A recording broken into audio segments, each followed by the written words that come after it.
Man is conditioned right from the beginning of his life that the world he lives in has an absolute material reality. So he grows up under the effect of this conditioning and builds his entire life on this viewpoint. The findings of modern science, however, have revealed a completely different and significant reality than what is presumed.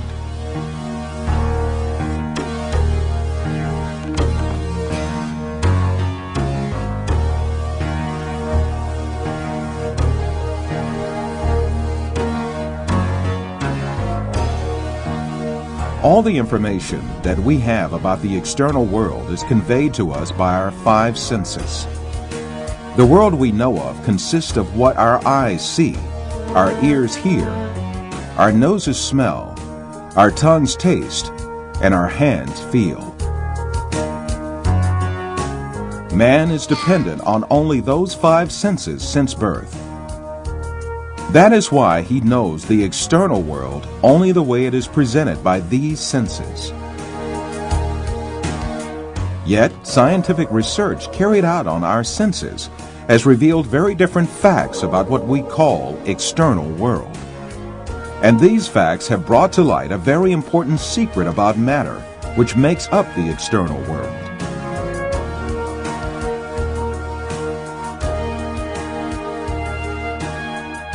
Contemporary thinker Frederick Vester explains the point that science has reached on this subject.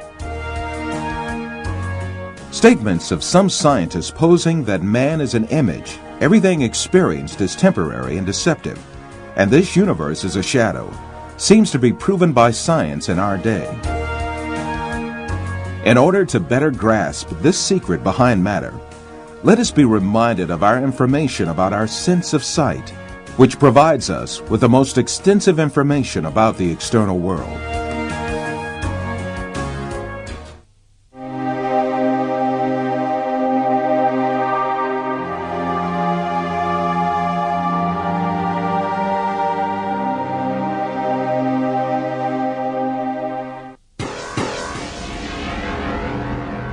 The act of seeing is realized progressively. At the instance of seeing, light clusters called photons travel from the object to the eye and pass through the eye lens, where they are refracted and focus on the retina at the back of the eye. Here, rays are turned into electrical signals and then transmitted by neurons to the center of vision at the back of the brain.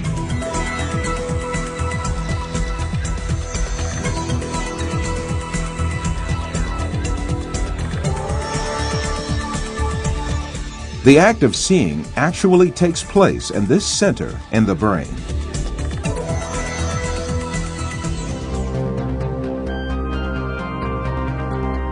All the images we view in our lives and all the events we experience are actually experienced in this tiny and dark place. Both the film you are now watching and the boundless landscape you see when you gaze at the horizon actually fit into this place of a few cubic centimeters.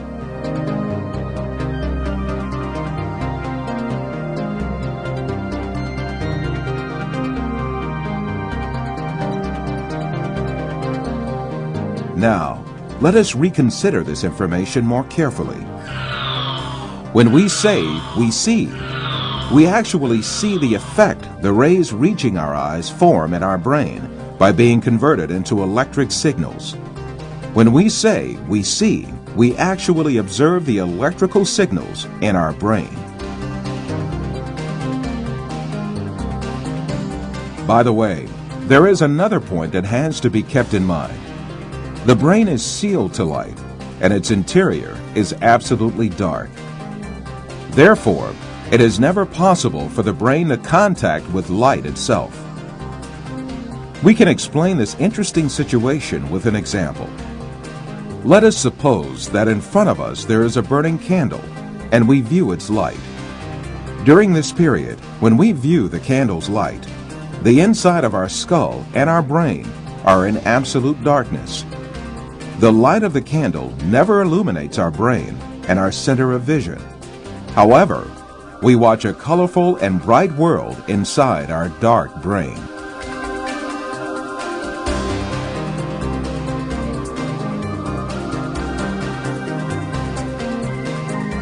The same situation applies to all our other senses. Sound, touch, taste, and smell are all perceived in the brain as electrical signals. Therefore, our brains, throughout our lives, do not confront the original of the matter existing outside us, but rather an electrical copy of it formed inside our brain. It is at this point that we are misled by assuming these copies are instances of real matter outside us.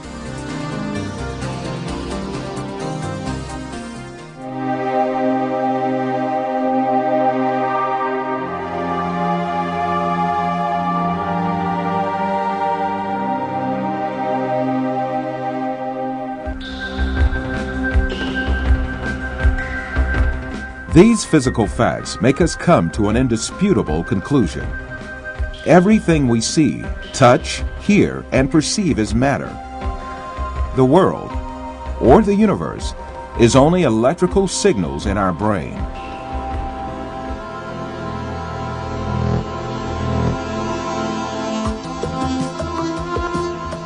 For instance, we see a bird in the external world.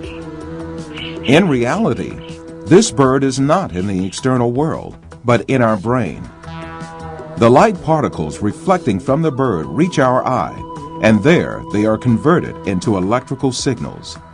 These signals are transmitted by neurons to the center of vision in the brain. The bird we see is, in fact, the electric signals in our brain. If the sight nerves traveling to the brain were disconnected, the image of the bird would suddenly disappear. In the same manner, the bird sounds we hear are also in our brain. If the nerve traveling from the ear to the brain was disconnected, there would be no sound left.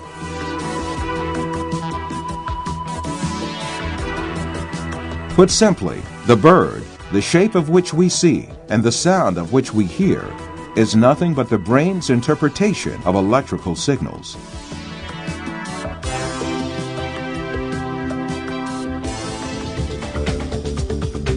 Another point to be considered here is the sense of distance. For example, the distance between you and this screen is nothing but a feeling of space formed in your brain. Also, objects that seem to be very distant in one person's view are actually images clustered at one spot in the brain.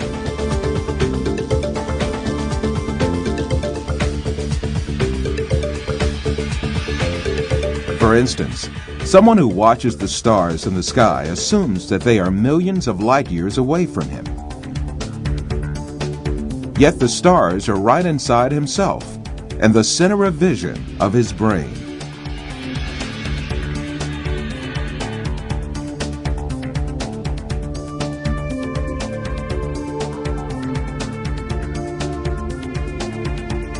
While you watch this film, you are in truth not inside the room you assume yourself to be in.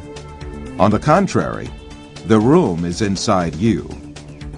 Your seeing your body makes you think that you are inside of it. However, you must remember that your body too is an image formed inside your brain. So far, we have been speaking repeatedly of an external world and a world of perceptions formed in our brain, the latter of which is what we see. However, since we can never actually reach the external world, how can we be sure that such a world really exists? Definitely we cannot. The only reality we cope with is the world of perceptions we live within our minds.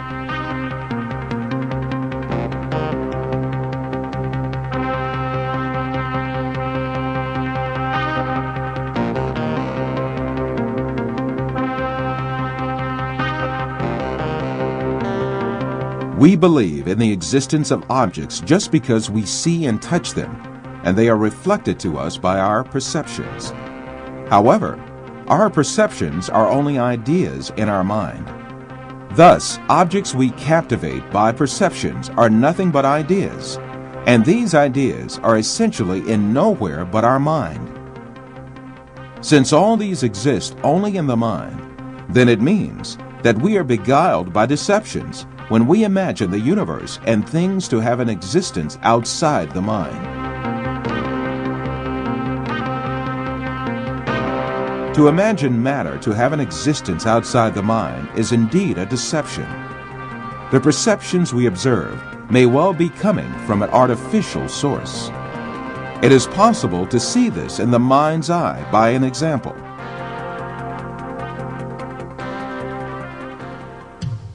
First, let us suppose that we could take our brain out of our body and keep it alive in a glass jar. Let us put a computer in which all kinds of information can be recorded. Finally, let us transmit the electrical signals of all the data related to a setting, such as image, sound, and smell, to this computer. Let us connect this computer to the sensory centers in our brain with electrodes and send the pre-recorded data to our brain.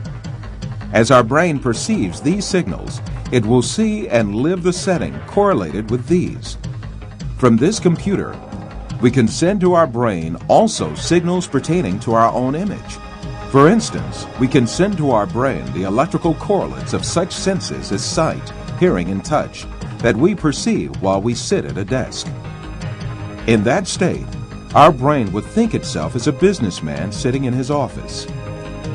This imaginary world would continue as long as the stimulations keep coming from the computer. We would never realize that we only consist of a brain. It is indeed very easy for us to be deceived into believing perceptions without any material correlates to be real. This is just what happens in our dreams.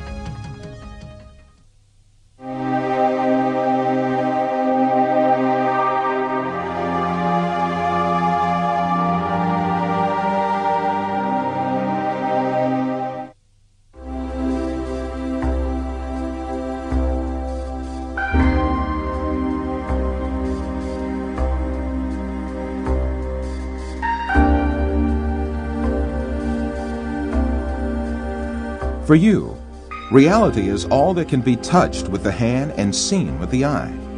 In your dreams, you can also touch with your hand and see with your eye. But in reality, you have neither hand nor eye, nor is there anything that can be touched or seen. Taking what you perceive in your dream to be material realities, you are simply deceived.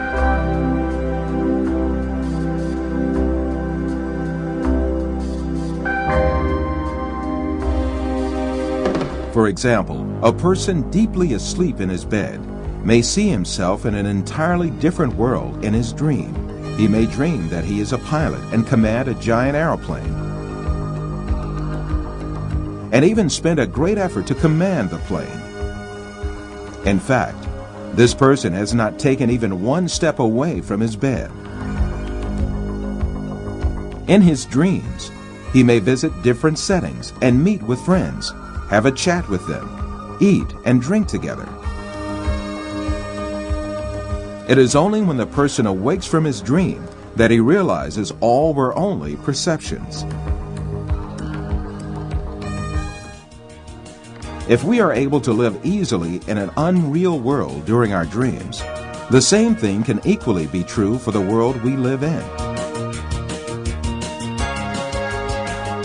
When we wake up from a dream, there is no logical reason for not thinking that we have entered a longer dream that we call real life. The reason we consider our dream to be fancy and the world as real is nothing but a product of our habits and prejudices. This suggests that we may well be awoken from the life on earth, which we think we are living right now, just as we are awoken from a dream.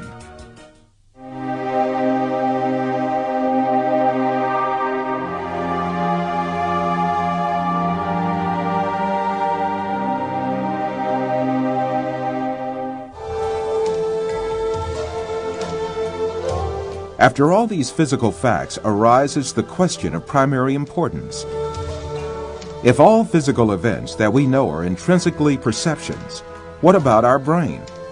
Since our brain is a matter just like our arms, legs, or any other object, it also must be a perception just like all other objects.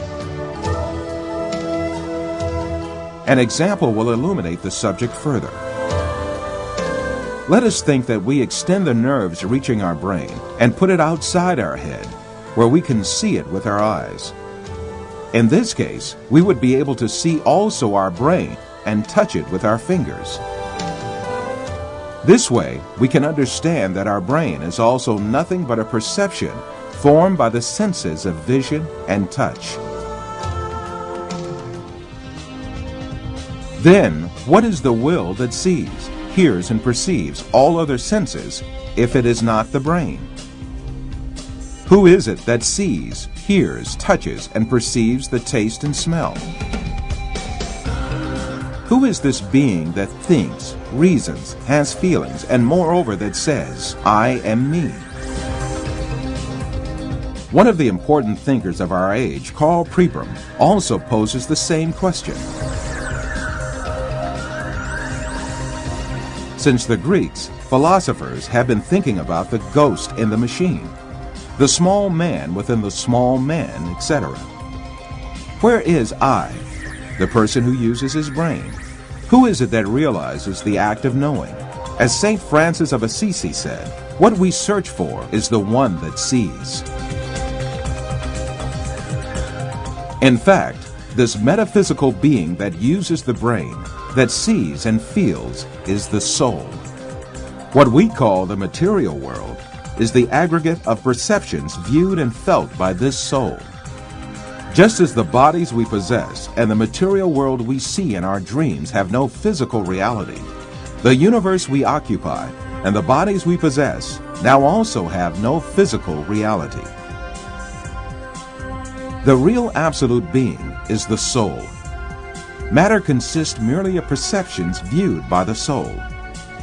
Yes, even if we start with the presupposition that matter is real, the laws of physics, chemistry, and biology all lead us to the fact that matter consists of an illusion and to the inevitable actuality of a metaphysical matter.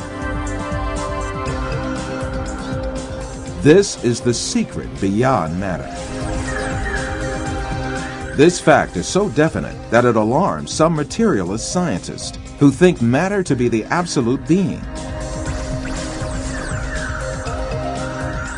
Science writer Lincoln Barnett says in his book, The Universe and Einstein, along with philosophers' reduction of all objective reality to a shadow world of perceptions, scientists have become aware of the alarming limitations of man's senses.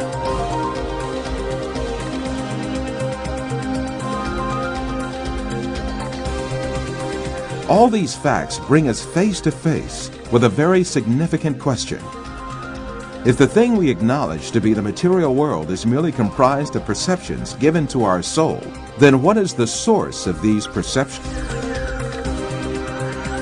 In answering this question, we must consider the fact that matter does not have a self-governing existence by itself, but is a perception.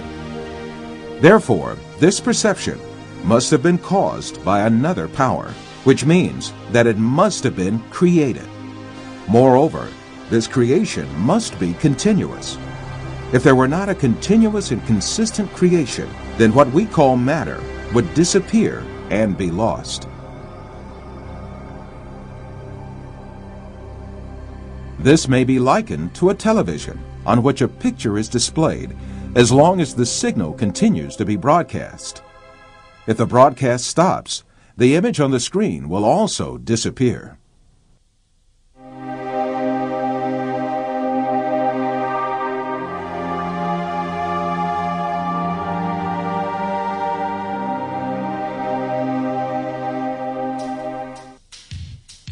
So, who makes our soul see the earth, people, plants, our bodies, and all else that we see?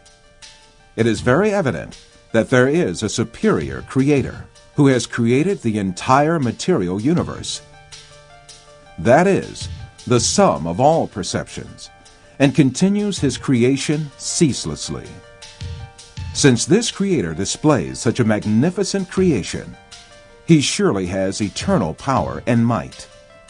All the perceptions he creates are dependent on his will, and he dominates everything he has created at any moment.